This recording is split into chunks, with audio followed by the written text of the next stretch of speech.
Good afternoon and welcome to the Center for Future Educators College and Career Readiness Week. My name is Dr. Jean Del Coley and I'm the Executive Director of the Center for Future Educators. The CFE's goal for this week is to pull in experts from around the state to help us explore the many facets of the education profession.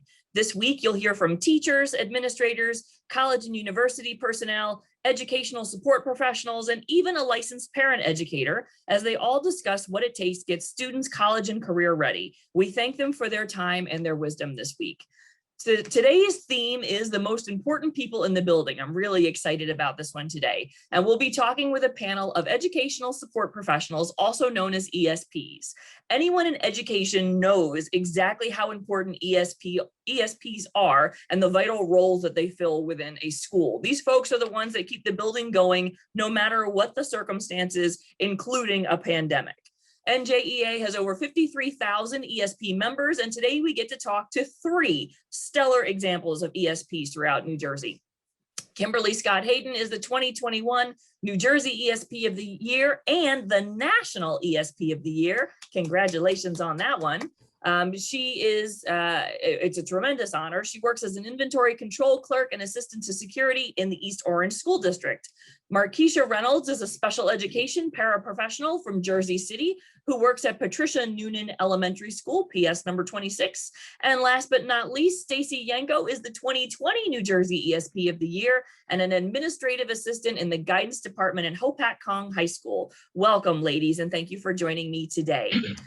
The work of the CFE and our ability to bring you programming such as this is only possible because of the generous funding of the NJEA. Before we get started with today's interviews, I'd like to invite Steve Beatty from NJEA to come on in and say a few words. Thank you, Jean. Can you hear me okay? Yep. Well, good afternoon, everyone. It is my pleasure, my honor to be here, not only in supporting the work as we celebrate this week, but with three just fantastic examples of what makes us number one in the state and the country. I might argue, as far as ESPs, some good friends of mine that I spend time with, and I'm very proud to be here representing the NJEA. So again, my name is Steve Beatty, and I'm Secretary Treasurer, one of the state officers of the New Jersey Education Association. But I say more importantly, I am a 25-year high school social studies teacher from Bridgewater Raritan High School in Somerset County in central New Jersey. Yes, central New Jersey exists. Let's make that one clear. And as an officer, I get to represent our 200,000 active, our retired, our higher ed, our pre-service members of the New Jersey Education Association. And I am always pleased because, as I always learned early in my career, that your number one position, your number one job is making sure you're finding those that will come to replace you eventually and working with them, identifying them, recruiting them, mentoring them throughout the profession, because it really never ends. We learn something new every single day. And that is really what is a hallmark of what makes us such great educators here in New Jersey. And, we love to be at events like this because we want to make sure that that future continues, that we're celebrating the people and the things that work, because you are that future. And we want to make sure everyone knows what lay ahead and the people there that are there to support you. So you may have guessed I'm biased. I believe that, the education is the most interesting, challenging, and rewarding career anyone can choose. And there's not a day I spent in the classroom that I didn't love what was going on. Some rough times here and there, as you may imagine, but every day was just a wonderful challenge to be met and the opportunity that exists. Really, unlike every career, if you work in public education in New Jersey, you'll be part of a professional family. And I use that word, family, that strives to make sure that you are provided with all the resources, the training, the tools, the mentorship, sometimes just a kind hand on the shoulder or a hug to succeed in the face, whatever comes your way. And I'm very proud, as Jean said, to be a partner with TCNJ in that work. And it really, because it does take a village, as cliche as it's become, that we educate our children, it's more important than that, right? Because kids go to schools, but they live in communities. And that is where the village comes in, that we must make sure that we're meeting the needs of our children, their parents, and our communities. And nonetheless true, especially cannot be done without the integral work of our educational support professionals, right? Or as Marie calls them, our essential school personnel, our ESPs, a huge part of the village now more than ever before. The things they do every single day, regardless of whether it's virtual or in person, It's not extra, it's not secondary or any less part of the mission. True partners in everything that we do that makes us successful in our public schools. And that vital work is really what makes them such a valuable part of our team. Simply put, we could not have the schools in New Jersey and rank us best in the nation without each and every one of them.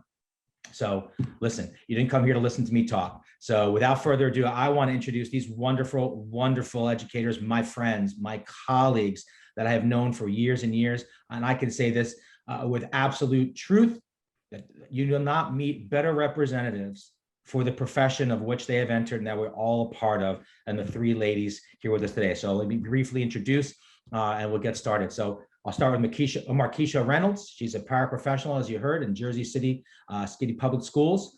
She's been a member of the Jersey City Paraprofessionals Association. She served on the executive board and its vice president from 2015 to 2017, and then became the treasurer in 2018, a role she continues to this day. She's also been a building rep for the past 15 years.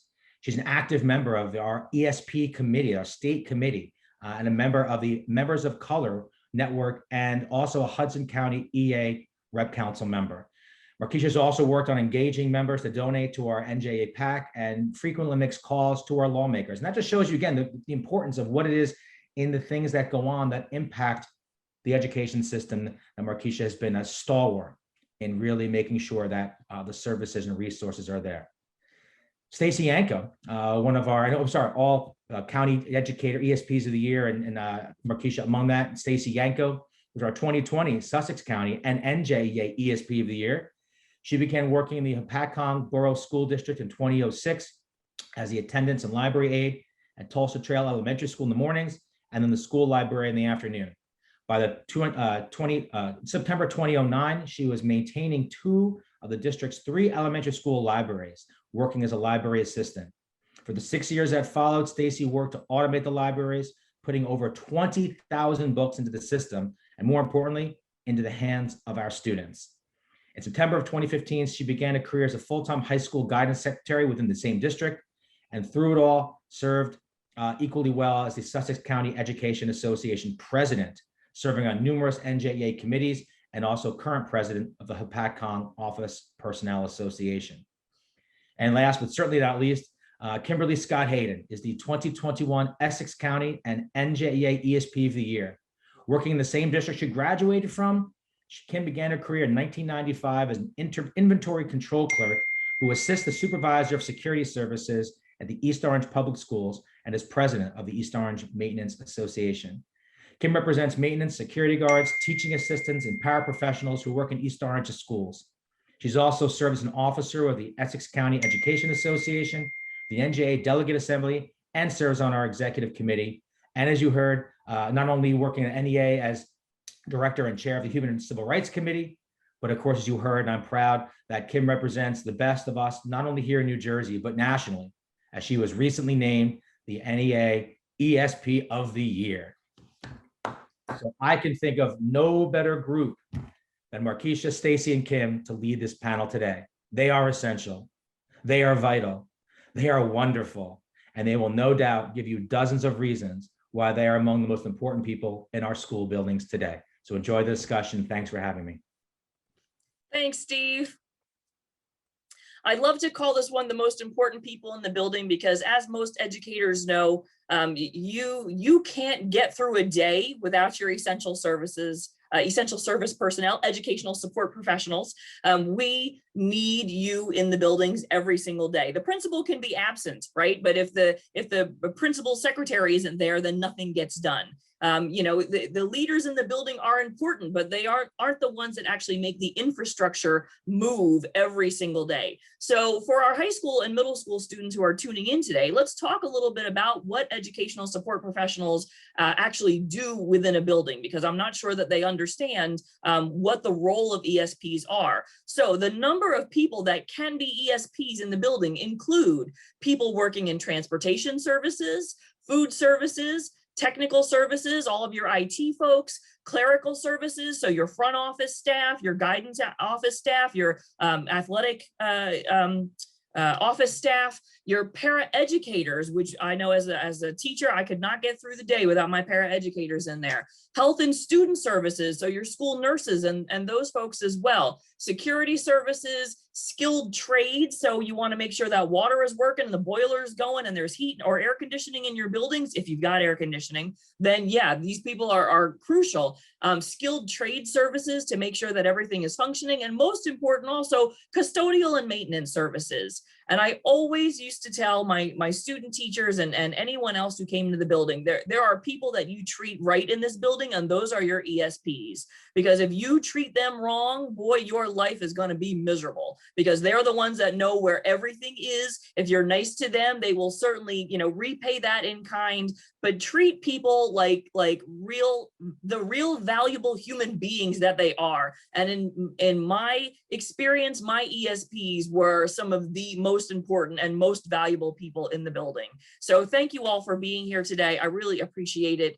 Steve gave us a great background on all of your positions and what you're doing, but tell me a little more about the job that you do now. So how does that fit? What does your day-to-day look like?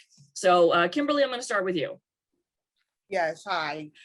So my day really starts around, I'm in the building usually around 7 a.m. I am, from the time I get up, looking for my emails and messages to assist the school services department with security personnel who may be absent. So filling those absences with bodies to make sure that the staff is in place to secure the buildings. I reach the building usually around like 7:10-ish.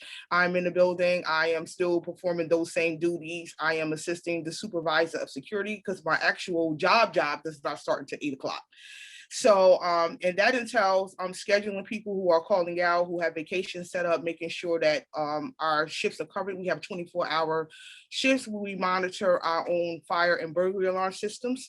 So we have to make sure that someone is in place for every shift to make sure that, something goes off. If the bells and whistles are ringing, we have somebody there to dispatch the proper authorities. I also do payroll. I do all the purchasing for security services.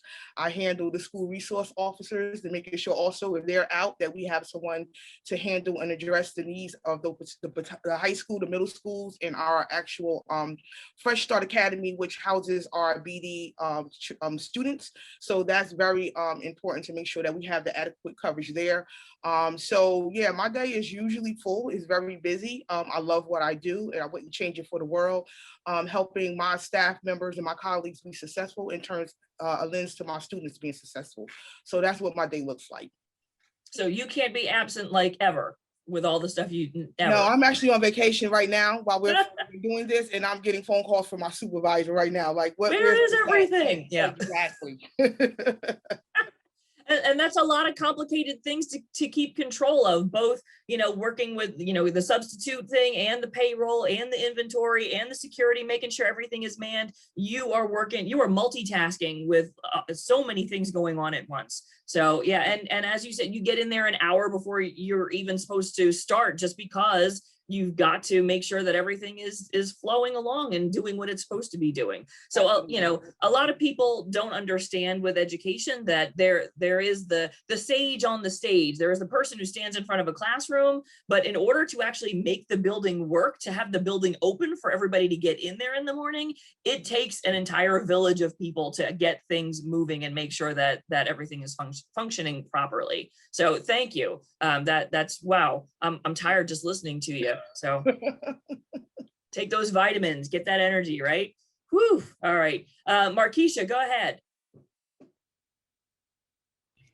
Hi. My day starts early. I am a morning person. I always was a morning person. So this makes you even a better morning person because you're caring for other people's children. So I'm a commuter. So when I get to work, I'm there very early. I'm there at 6:30, but we can't enter now since of COVID till 7 o'clock. So I'm there early because the population of children that I deal with, I have to be ready. There can't be, the schedule has to be tight.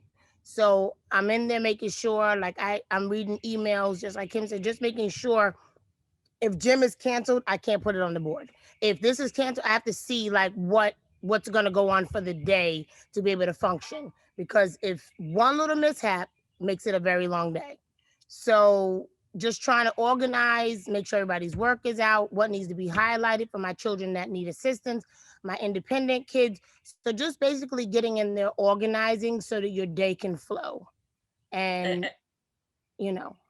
And Marquisha, you're a paraprofessional, right? Yes, I am. So what population of students are you working with? I work with the primary autistic, which is kindergarten through 2nd grade. So we teach 3 different curriculums. So you have to be able to multifunction of who needs what and when they need it. And you can prepare, but you know that can change at any time. So we try to prepare for all of those different aspects throughout the day. And it really is a collaboration with the classroom teacher, trying to make sure that everyone stays on track and keeping track of progress. It's a good team. Yep. Yeah. Good marriage. All right. Thank you. All right, Stacy. Hi, thank you again for having me here today. So like you have both said, my day is pretty full as well. I'm typically in the office from 7 to 3. However, I probably shouldn't say this as an association leader, but I'm sure they do it as well. Like Kimberly said, your day really does not necessarily start and end when it's supposed to. Our students, our families, our faculty and staff need us. So I am in the high school guidance department. Our high school just over the last 2 years became 8 to 12 grade range instead of 9 to 12. So that's been an adjustment. And we've also had a lot of adjustments like other school districts where we've had a lot of funding cut. So we no longer have a director of guidance or another secretary. So myself and the 3 counselors have taken on additional responsibilities. So I may do things with graduates who need immunization records or transcript requests and things like that, as well as education verifications. But my day-to-day is really our current students. And currently, this is a really big time for us because I'm one of the scholarship coordinators to assist our graduating seniors in getting scholarships and also getting their colleges anything that they need so that they're set up when they leave here. We also, I'm sure the other schools have this as well. It's been very difficult during this last 1.5 years. And our students have been in, but it's a shorter day. Some have not been in at all, and it's been virtual. So they really need that added support to know that they have us here. If they need to contact us, if they are here and they need to see us.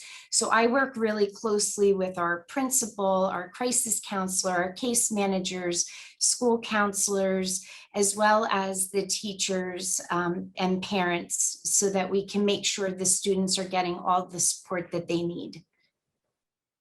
So again, overwhelming jobs, all of you. I mean, the amount of things that you're balancing on a daily basis is just tremendous. So I applaud all of you because that you know, education is never just a single subject area. You teach kids, you don't teach a subject, right? So those kids come with a lot of things in their lives that they need help with sometimes. And I think the more adults that they have that are willing to work with them and talk with them, the better off they're going to be. The more people they know that are on their team, right, in their village. So you talked to me about what you do. So tell me about what is the best part of your job? What is the part that really makes you smile on a daily basis? Anybody want to hop in here? Go ahead, Stacy. I'm going to say the students because I really have missed them. I've never left the building through this entire time, and not having them here has been very emotional for me, just to see them. And everything really that we do is to support them and make sure that they have everything that they need in, you know, the entire realm, whether it's food, support, assistance, with homework or with anything else. So for me, the most important part of my job would be the students and anything and everything that I could do for them. Right now, I told you we're working on scholarships. I'm very excited because I'll find out, and they don't know until they'll find out next Tuesday. They just know if they're getting something. But when I find out that a student is getting a $2,000 scholarship, and I know that they really need that money, and that's going to allow them to continue, we get emotional, you know, like we cry sometimes because it's really all about them and helping them to succeed. And what excites me about it and really makes my day and love what I do is being a problem solver.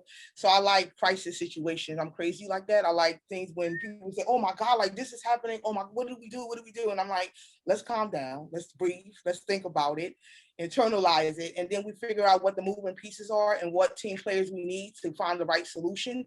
So when the solution is found, the problem is resolved, the fire is put out, you look at what we were able to accomplish collectively together. I think that's what drives me and gives me the enthusiasm every day to walk into those doors, because I know like it's going to be something. So what will today bring, you know? So just being able to be part of the solution and being a problem solver, and the challenge excites me. I have to say that. So yeah, that's what drives me every day. There's never a boring day in education, that's for sure, right? Absolutely, So absolutely. yeah, grace under fire is an underappreciated skill. Absolutely. Yep. Right. Marquisha. The rewarding part of my job is what drives me. When you get children that don't speak, and when you finish with them after 3 years, they talk, or when a kid where the parents struggle, but you give them a light at the end of the tunnel, whether it's potty training or whether it's getting a kid to sit in a chair or hold a pencil, just the progression that the years of working can give someone hope. And you know that's all you can ask for as an educator and a parent is hope, because there's no handbook, there's no guidelines. You go out and it's just a big world, and you got to figure out how to live in it. So just the rewards, you know, through the years, seeing children and they come back, like that rewarding part is kids don't forget. And when you're an ESP where kids don't forget who you are, and they come back and they're young adults, or their parents come back and they have another kid in the school and they're like, remember when, just having the memories and the rewards, it's just a drive that you don't want it to end. You know, it's that never ending drive that you get, adrenaline rather. Mm-hmm. And I'm sure working with the little ones, you get to see really when they make progress, because it is substantial. It is really developmental at that point in time, right? Parents struggle because they don't know how to handle the situation. And when you feel great, when you have that solution and it works, parents are like, do you make house calls? I'm like, no, we don't do that. We don't do that. But I can write it down for you what works, you know. So it's just the rewards through time make it all great in the end. Thank you.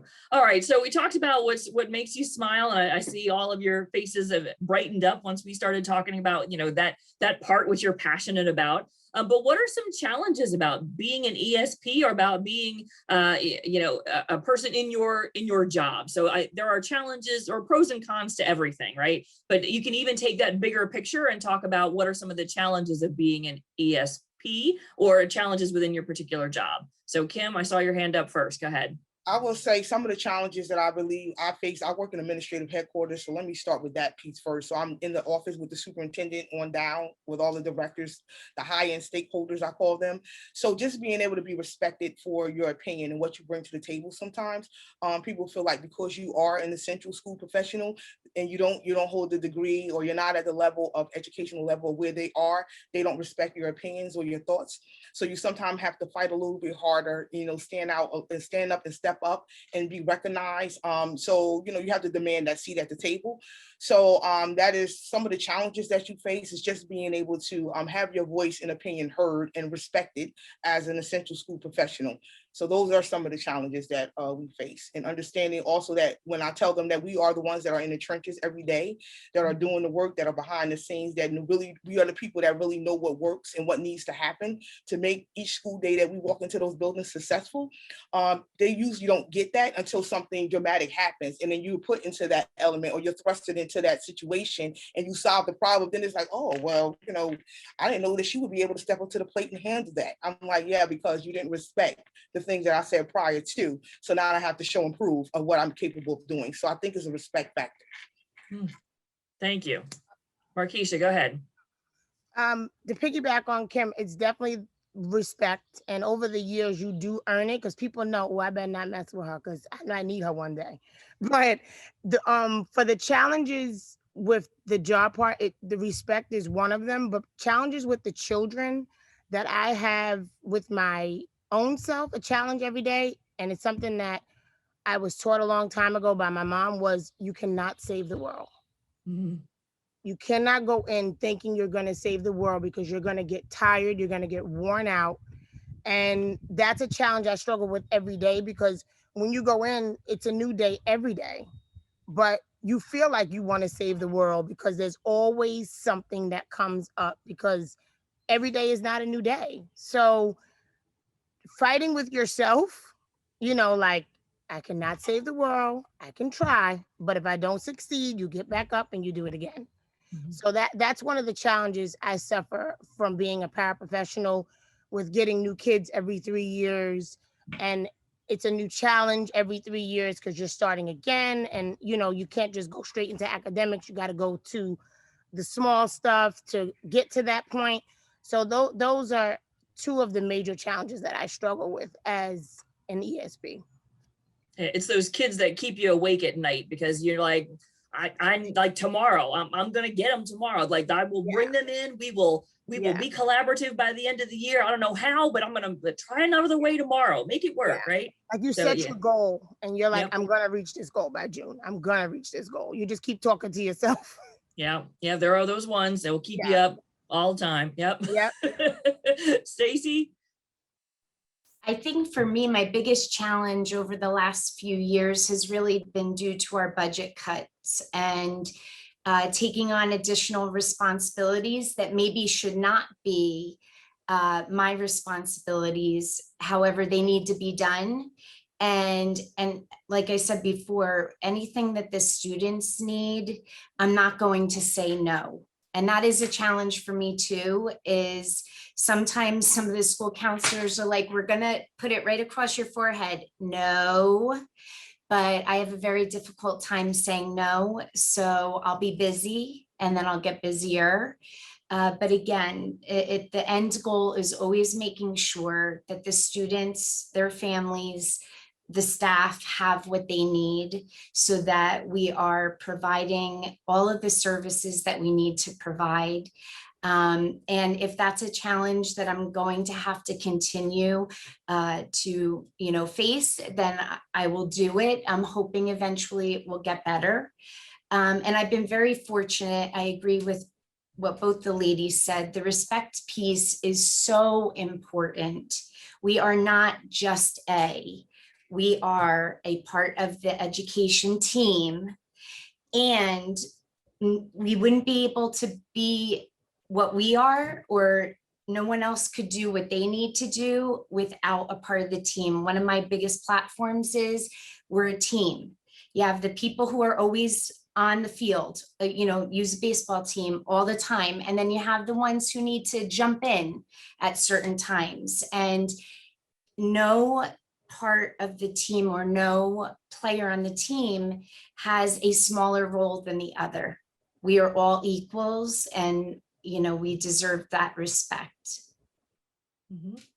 Well, thank you. Yeah, and saying no is always a challenge, right? So whenever you're in a school district and you see those faces of those kids that are but oh, okay, fine, right? So it's but you only got so many hours in a day, so something's got to give, and you have to find that balance, right? So respect, I hear, is a big challenge for everyone. So this is something I'm glad that all of you brought up. because respect is crucial, right? So we need to follow this golden rule, treat others as you would like to be treated, and realize we are part of a team. We are absolutely part of a team. I remember as a teacher, my paraprofessional and I could not have gotten by without Annie Banks on my side, helping me out, giving me the insight, working with students, and it really is a collaborative team effort. So whether you are, working in central office, whether you are in a guidance office, whether you are a paraprofessional in a classroom, it really is about teamwork and recognizing that all team members are valuable and that everybody brings a different set of skills to the table. So speaking of skills, you three ladies are clearly highly skilled and multitasking people, because you just told me about your jobs and like my head is spinning because you've got so much going on in the course of a day. So with your skills and your ability to help people, why did you choose the field of education over a different field? Why schools? Why education? Go ahead, Marquisha. I'm not saying this because my mom is on the call, but I am saying it. She's the one that has inspired me. She did 40 years for Jersey City. She's a retired principal. She worked her way up as, from a teacher to crisis intervention to VP and I said, well, why don't you just go all the way? She's like, no, I'm stopping here. But I had done so many other things straight out of high school, and college just wasn't for me at that time. So she offered me, she says, they're hiring paraprofessionals, see if you like it. And 22 years later, I'm still here. So, and my cousin who's on the call, she's a VP at Middlesex County vocational school. So it like runs in our bloodline. Like you're a cop or you're a teacher. So it's like you go either way. And I didn't choose the cop route. But just my mom, I can't give her enough praise because she gave me the road and I took it and I ran with it, because she let me know that I can raise my family, I can work, and I can have the same schedule to be productive as a mom, a wife, and an educator. And it's the best platform I have ever taken. So I can't give her any more credit. Thank you. Kim, I saw you nodding up there. Yes, Go ahead. my story is very similar to Marquisha's. I come from a family of educators also. My mom was in the classroom for 40 plus years. My father worked in the school system as well. I can tell you though, we played school a lot. I had 7 siblings. So to entertain ourselves, we would actually set up a shelf and desk in our little bedroom, and we would play school. And I was always the teacher. I would emulate what my mother did in the classroom. She was actually my kindergarten teacher. When I went to elementary school, I was in her class and she was very strict. So I would always emulate her with my sisters and brothers, and they would be like, I think you're going to be a teacher one day. I didn't become a teacher. I am, as you know, essential school professional, but that is what drove me into, the life of public service. My sister also works in public service. My husband is a retired police officer, so I even married public service. But it's who I am. It's how I was raised. Raised union from day one. I went to teachers conventions at the age of infancy, from the time I can remember, all the way through to I actually started working in education. I was at the teachers union in the teachers convention in Atlantic City. So years of being involved, entrenched in that, brought up in it, led me to it, and I love it. 25 years, here I am. Thank you. Stacy? My godparents were both educators, and when I would go to their house, we were very close. And, I would help my reading specialist godmother with projects that she'd be doing for students. And when I was in school, I actually, thought I would stay more into the mental health field, which is what I initially did out of college. And I got to tell you, it just kind of was a natural progression to end up getting involved with the parent-teacher student organization. And then when the needs arose, as I was involved going to board meetings and everything else while my children were younger, and I was in between jobs and saw a need that needed to be met, and I jumped right in, and it was the best decision that I ever could have made. I'm going into my 16th year. I don't have quite as many years as these wonderful ladies, but I hope to be able to continue to do it because it's just the most rewarding job that you can have. Agreed. Education, the field of education is vast, and there are a lot of different things you can do, even if you don't want to stand in front of a classroom, right? So you can still work with kids and be a paraprofessional, or work in the guidance office, or a librarian, or even in central office. I'm sure that you come across students and work with teachers and do all kinds of, so there's many facets to education that make the machine move forward. So thank you for everything that all of you do to help that keep moving along. And it seems like, you know, like Steve was saying earlier, right? Educators sort of create other educators, right? So your job is to find the other person who'd be like, hey, you'd be really great at this, you know. And even again, I always say to students, not everyone is destined to be a teacher in front of a classroom, but if you like working with students, that there are other opportunities available to you to work with students and make a difference in their lives, to have that transformational impact on the lives of other people. So bravo to everyone for following your path. For this last year and a half, it's been really difficult, I think, for everyone to try, whether you're P12, higher ed, no matter what, trying to get through a pandemic has not been easy. And I don't think a lot of people realize the importance that routine plays in the lives of our students in schools today, how much they rely on that routine, and seeing those friendly faces that they've taken a long time to cultivate relationships with. And even teachers rely on that routine every day, seeing those familiar faces and making sure that you know, you've always got someone to talk to, especially when times get a little bit more difficult. So tell me a little bit about this last year during COVID, when those routines were just completely disrupted. What has been the hardest part of navigating this pandemic for all of you? And I know you each touch a different area of education, so these answers may be sort of, you know, pretty vast, but anybody want to take a swing?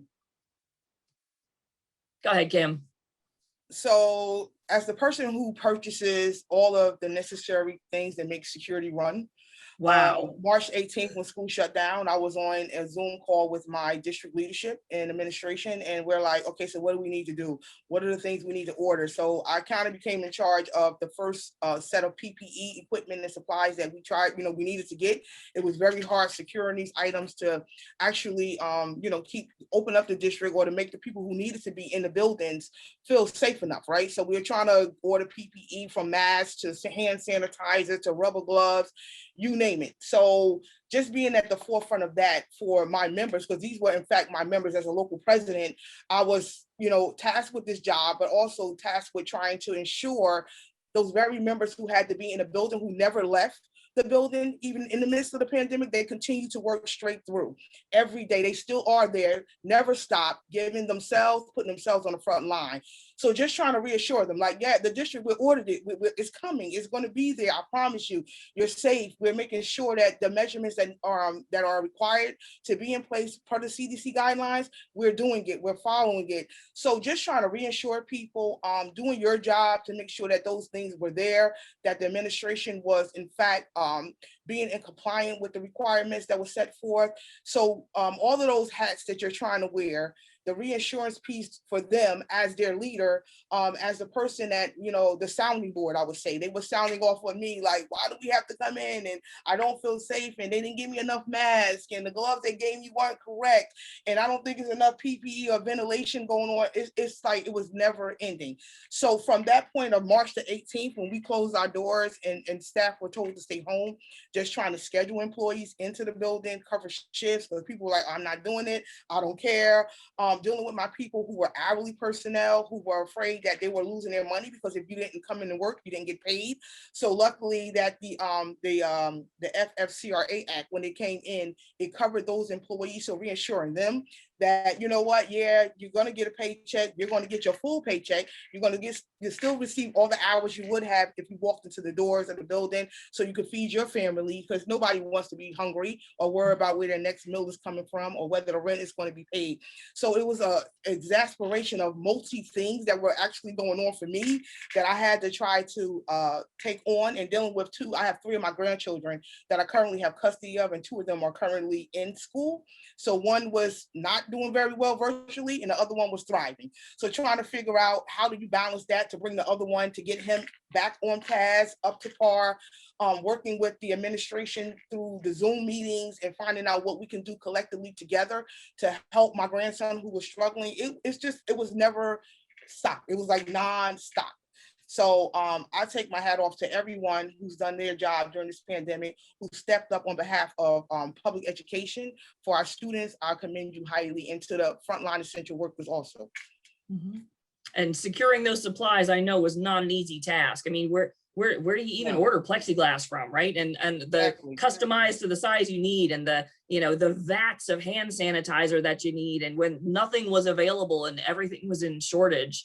So Exactly. yeah, wow. I can't even imagine being the person who is responsible for putting all that in place. That's just, whew, wow. Yes. The biggest thing during the pandemic was working with your administrator, because we had a lot of staff that was lacking, and you know how that is. Everybody's on Zoom, they not where they supposed to be. So that was the biggest struggle, being the union rep of the building, because that's where the union comes in. It's like, you're supposed to be on Zoom. So playing the babysitter, as they call it, the babysitter, be where you're supposed to be, do what you have to do, point blank. And I think that was very, very hard for me, because you don't want to get after your peers, but you're like, you got to do your job. You're getting paid to do your job, and you're in your pajamas or whatever you want to be in, like, do your job. And on the second part, the other struggle was not having the children in person was a very big struggle, because getting them to focus in person is already hard. So getting them to focus virtually, that was a struggle. Like, you knew, like, after 10:30, it was over. Like, there's no, if they've already focused from 8:30 to 10:30, and having the parents being engaged in the lesson to try and get that together, that the struggle was real. Like, the struggle, just trying to, like, telling parents, let them do it. I can't assess them if you're helping them. I'm not getting the proper assessment. So those 2 struggles of not being at work but still being at work, and the classroom aspect where my teacher that I work with, trying to help her with the struggles, because I'm a loud person, not intentionally, but the kids listen to me. They're like, okay, she's speaking. But she's a very taken back person. So to grab their attention so that she can administer the lesson, that's where, I had to make sure that I was on point. And, it's just been a really big struggle. They're all coming back after Memorial Day. I'm so excited, because the parents are having problems with behavior. The behavior is a major, major, major thing. And like I said before, people were asking, do you make house calls? Like, I can't come there. You got to handle your own kid. Like, I can't make house calls. This is not, no, we can't drive by and give Johnny his little pep talk, So that's why they are all coming back to school, because they really need that in-person learning. The struggle has really, and my son, he's in 3rd grade. The struggle has been real for him. He needed someone to sit next to him, and he's in 3rd grade, and he doesn't have an IEP to help him focus, because it's just not for everybody. It really isn't, So, but yeah, the Yes. struggle has been very, very hard on both aspects. And like Kim was saying too, you can't get away from the job, and I was on the reopening committee too. So that struggle was real. What's the plan? Who agrees, who doesn't agree? So that it's just been a long, long year. And what CDC guidelines are changing, and what new laws are, and who's traveling. That's another thing. Like, who's traveling, who's telling the truth, who's not telling the truth. Mhm. the added stress of coworkers saying they weren't traveling. Like, then why did you post it? You shouldn't Nah. post that you were out where you were. So just Yeah. all of those aspects of, the adults, I think, were a little worse than the children. That happens sometimes. That happens, right? Yeah. So I know also, with students and as Kimberly was saying too, she had two. One was thriving in the online environment, and the other one was really struggling. So I think that has happened around a lot of different places. Kids that were sort of naturally introverted came home and were really doing well on the computers because they didn't have to worry about all the other extra stuff. And if they were really into the technology, then that was in their zone. But the kids who really, really need that extra social connection really suffered. And especially in those early years, but even in high school, right? School is as much about social and emotional learning as it is about academic learning. So it's about working with your peers, developing that self-regulation, all of those soft skills that we need to be successful in life. So it's interesting to see, the kids who thrived versus the kids who definitely needed support. And Marquisha, I'm sure with your particular group of kids that you monitor, that routine is even more important because students on the spectrum often need that routine, and like anything that throws them off their routine is a complete and the parents problem. realize what we do on a daily basis. I've never heard parents when they brought kids back to the school, I'm so thankful you're open. And you're thankful for that too, because we did see things that we should not have seen on Zoom that we're happy to have the kids back that were struggling, because you could tell the parents had no outlet. So when the parents don't have an outlet, we're human. We get frustrated. So you'd rather have us deal with the frustration. And if that parent needs that break, especially our single parents where they don't have any help, and we're happy to see those children back because they did struggle because the parents were struggling. So if your parent is not right, you're not going to be right. They don't have hard skin at 5 to 7 years old. They just follow along. So we're happy to have those children back in place. I'm hoping that everyone has developed a new appreciation for what everyone in a school does, from the guidance office, which is going to be extremely busy for the next couple of years, right?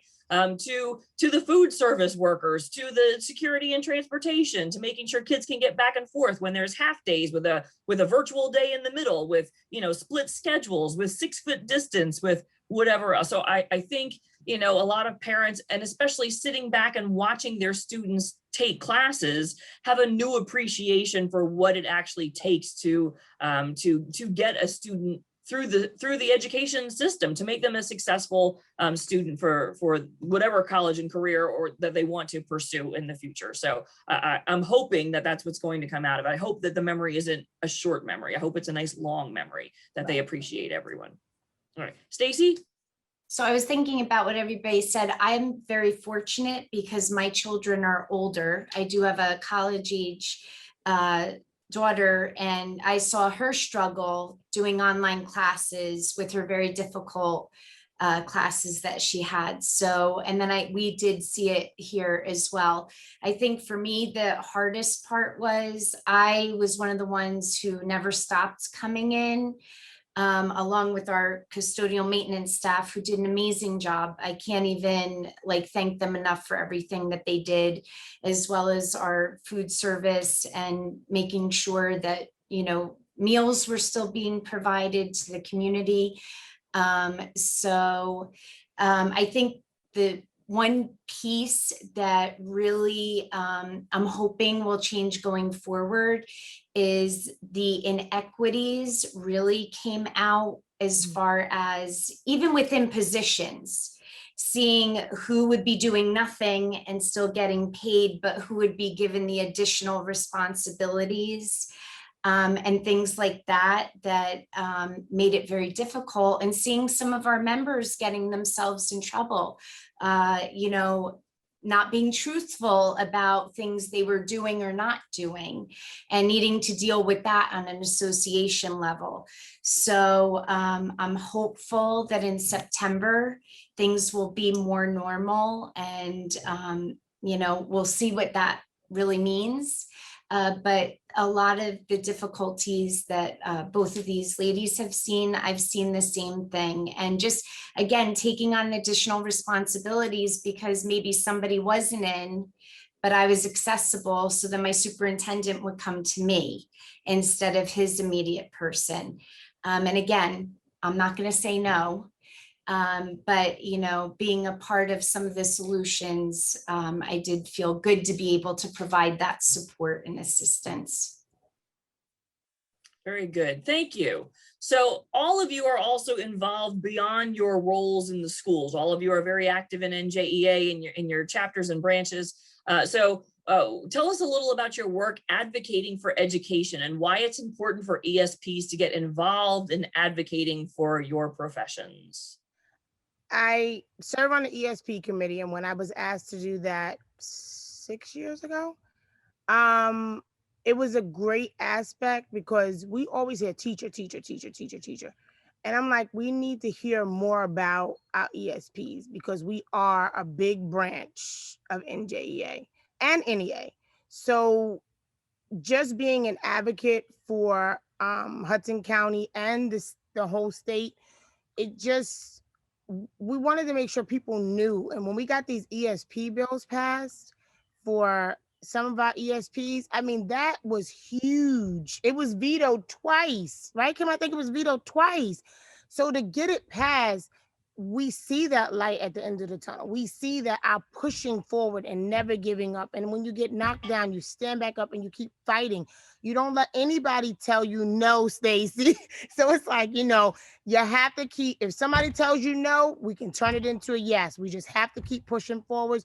And we're bigger as a force when we go together and we work as a team, and now we're seeing that other people are seeing how important we are, not because of the pandemic, but just in general. You cannot function without ESPs. You cannot function at all. If you need your paycheck, and ESP's putting it in the computer. Mm-hmm. If you need security because a kid is acting up, you need an ESP. Mm-hmm. You know what I'm saying? If you need a piece of foil from the kitchen, you need an ESP. So there's so many aspects of the ESP tree. I call it a tree because we keep branching, we keep branching, we keep branching. And that tree is so old, but we're branching out because we are willing to make change, and we are making change, and we're going to keep making change. So, I mean, to be an advocate, and we're promoting other people, speak up. Don't sit back and complain. And Obama, I think, said it best. Don't complain. Vote. Don't complain. Speak. You have to speak out. You have to be an advocate for yourself and others. And you're always going to be a light to someone else, not to everybody. You can't please everybody, but you'll be a light to somebody. And you got to keep pushing forward. You have to. It's just the way we have to be, Thank you. And that leads me to Kim, actually. So that's a great transition for me. So Kim, you testified before the state legislature, I'm guessing on these bills, right? And so I know personally, I'd have been terrified, but you seem very calm and cool under pressure. So tell me, what was that like? How was that advocating in front of the state legislature to get those bills passed, especially, seeing the outcome eventually, but the process was a little scary sometimes, right? Yeah, so I would say actually, I was a little bit nervous in the beginning when I was first asked to testify, but understanding that this is who I am, this is what I do every day, that this is going to impact my livelihood, my career, my colleagues who I advocate for every day. This is very important to them.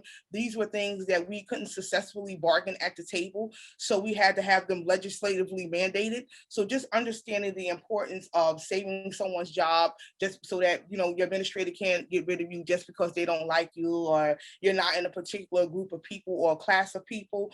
We see all kind of things. People go through all kind of things towards the end of the year when districts start to say, we don't have the money to do this, or we can't keep this particular group of people. So now that we have these protections in place, that helps us tremendously. And I knew that going in the door, that these were the very things that were very important to essential school professionals across the state of New Jersey. And then I also realized that when New Jersey passed this legislation, it opened opened up the conversation for other states to figure out how we can also do this for our essential school professionals. So just being able to be at the forefront, to have a seat at that table at that moment, understanding what the actual impact could be for my fellow colleagues, and then also having the nation eyes on New Jersey, because we often lead in many things that we do. That's right, especially being number one in education. Just to have those lenses on us, I knew that it was important to be calm, cool, and collective, and to be heard, not just for New Jersey, but for my ESP memberships across the nation. Well, thank you. And that fantastic that those bills eventually got through, but man, what a journey on the way there. But again, it's a matter of don't accept no, figure out a different way to get to the mountain and get there, right? So you just got to keep pushing. It may not happen today, may not happen tomorrow, but we'll get there. We will get there. All right, so let's kind of wind this down a little bit. So Stacy, I'm going to come to you on what you're doing in the guidance office, right? So working in the guidance office and thinking about moving into the future, we're going to have a lot of students we are having a lot of students with mental health crises, with all kinds of issues that they need those social and emotional skills met. ACE scores are off the chart right now for what kids are witnessing and experiencing and going through in life. So how can we help students today, and what do you wish people knew about today's students that maybe they're not aware of? I think, again, not having their usual routine and so much unknown. When will this end? Will it ever end? Is this the way life is going to be? Them just wanting to get back to a more usual day-to-day. And I'm very pleased our school, we do have a social emotional learning teacher in the high school, as well as in the lower grades.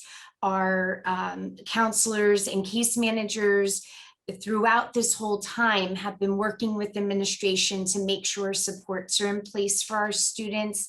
And even our principal had been doing morning messages when we were remote and allowing some of us, I was actually one of the people who was able to do it, just reminding everyone, not just students, but staff, to take a deep breath, take a moment for yourself.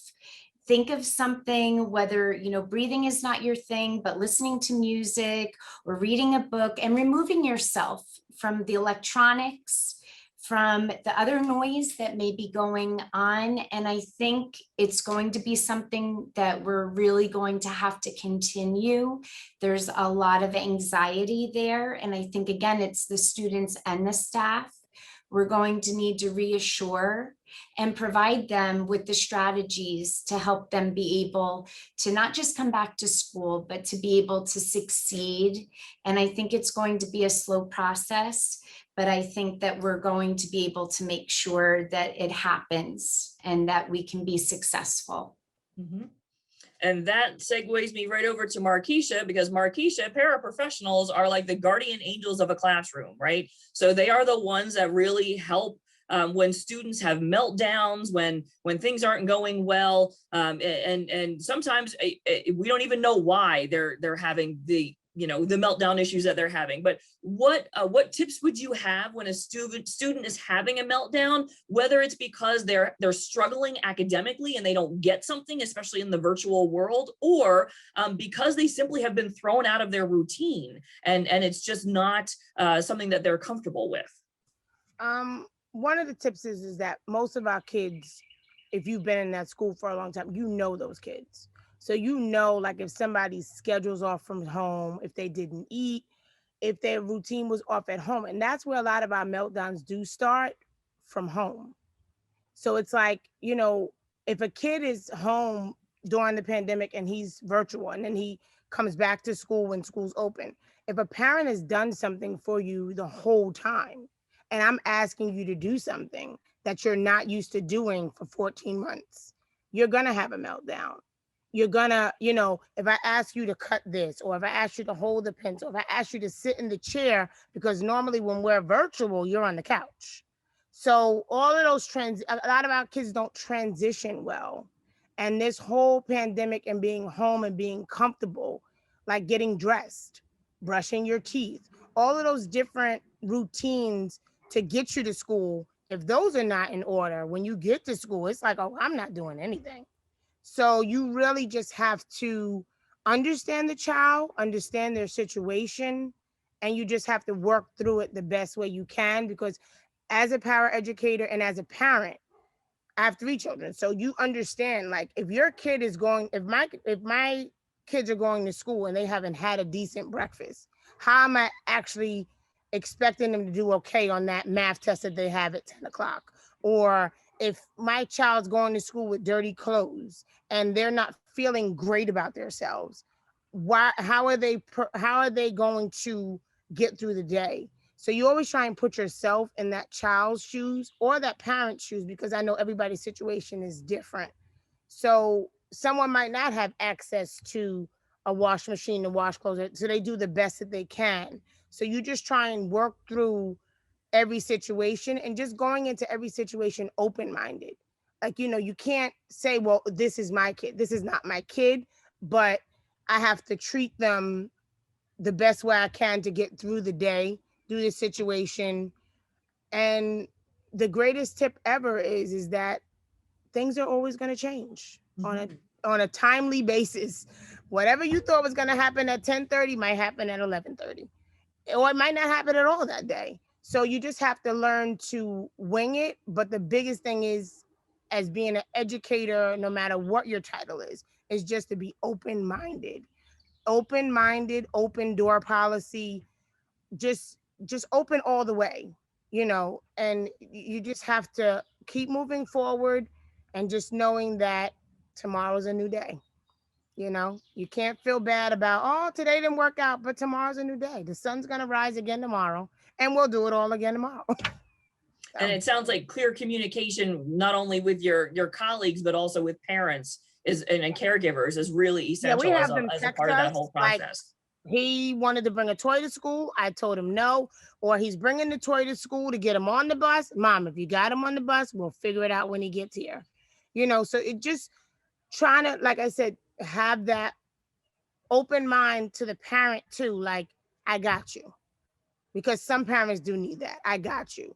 We'll work it out when they get here. He'll have to earn the toy when he gets here. Or we'll put it in the book bag, and he has to earn it if he does A, B, C, D. So every kid has a different plan. There's no right or wrong plan, but every kid has a different plan and they learn differently. So you just, you work it out that way. It really is teamwork. Yes. Yep. All right. So before we leave today, you all have spoken very eloquently about what you do and the people that you work with and how you advocate. And I am in awe of all the things that you do in the school on a daily basis to keep the place running. So what do you wish that people knew about ESPs? If you could, put down any kind of stereotype, dispel any kind of myth, what do you wish people knew about ESPs? Oh, I see Marquisha's ready. Go ahead. We're going to need a longer session for this one.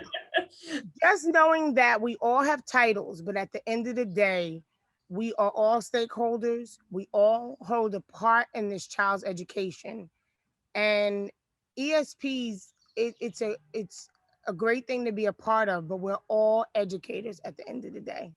And I tell people, you're not here for people to like you. You're here as an ESP to perform and do what you need to do to make this child successful and to make this child want to come to school, want to learn, and to have the parents trust you in their child's education to be future, whatever they choose to be. So, I mean, you just, and respect. You need to respect all people, no matter what their title is, no matter what their length of education is, across the board. If we're sitting there socially gathering together, it doesn't matter whether you're security, custodial, or whatever. We're having a great time, and that's all that matters at the end of the day. That, show respect and show people how you want to be treated, and it'll come right back to you the same way. And you got some great swag there too. Yeah, ESP. All right. Kimberly, do you want to go ahead? Sure. I will say that what I would like people to know is that ESPs are an integral part of educating the whole child. So like for myself, I always use myself as an example because I don't work directly with children, but what I do every day does have an impact on what happens in the school building. So while I do not see your child every day, I'm behind the scenes sort of making sure that the strings that make it all work are actually functioning and that your child is receiving the education that you send him to school to receive. I would also like people to understand that ESP, we go above and beyond when it comes to educating our students, giving back to our communities. Many of us live in the communities in which we work in. As for myself, I actually work in a community that I went to school in. So I went to school in the East Orange School District from pre-K all the way through high school and graduated high school in East Orange from Clifford J. Scott. So just letting people know that, we like to work collectively and collaboratively across the various networks that encompasses the school body, but also just to know that, like Marquisha said, we demand to be respected and treated as the stakeholders that we are in this whole educational platform. And handling the logistics that you do is no joke, man. Woo, more power to you. Now my brain would explode. Stacy? It's very difficult to go after Marquisha and Kimberly because I think they really hit everything that I would like to say. We're the ones that really help make each school day run smoothly from beginning to end. If you didn't have education support professionals, you wouldn't be able to have a school day. We are the other players on the field. We are the other pieces to the puzzle, whatever analogies you want to use, whether we're, right up in the middle of everything or behind the scenes. We do a lot of the work, and I think people don't always understand all of the roles that we play, even within our positions.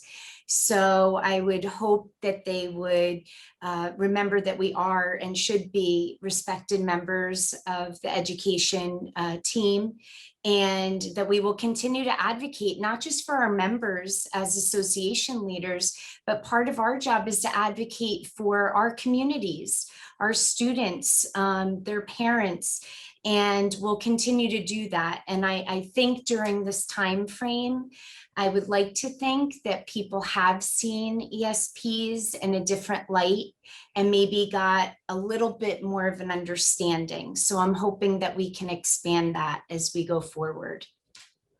Well, thank you to all three of you for being here with us today. It has been fabulous to talk to you, to gain some insight, to give people sort of a behind the scenes look at what it takes to actually make a school district run. I'm sure Steve will come back and be part of the buzz. There you go. So Yes. Steve is on the team there. Yep. So thank you very much for being with us today. Steve, anything to chime in here? I'm just floored. I mean, just sitting, having listened to this, the last hour has just been, you know what it is, you hear it, but to hear these three women articulate it the way they did, thank you. They're awesome. And now we're going to kind of roll out with a little video. So give me. I will say that each and every day that we wake up, that we rise up, show up, and stand up, and truly makes all of us essential school professionals that we are. Please know that what you bring to the educational communities on a daily basis in whatever career family in which you serve, you are shaping minds of our most precious assets, which are our children, our future. I promise to make every ESP member and fellow educator of this great organization proud of the choice that was made on this day, as I will stand up, rise up on behalf of the many issues that many members face in regards to public education, as we are forced to fight against, stand up, and persevere in spite of those trying to hold us back. ESPs, we must forge ahead. We cannot stop. Our time is now.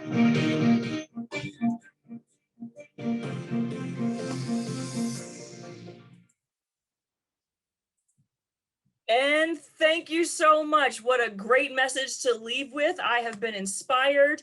Thank you to everyone for joining us today. Throw your love in the chat. I see it's been coming in anyway. But thank you so much for joining us today, and we appreciate having you here. From the Center for Future Educators, thanks and good evening.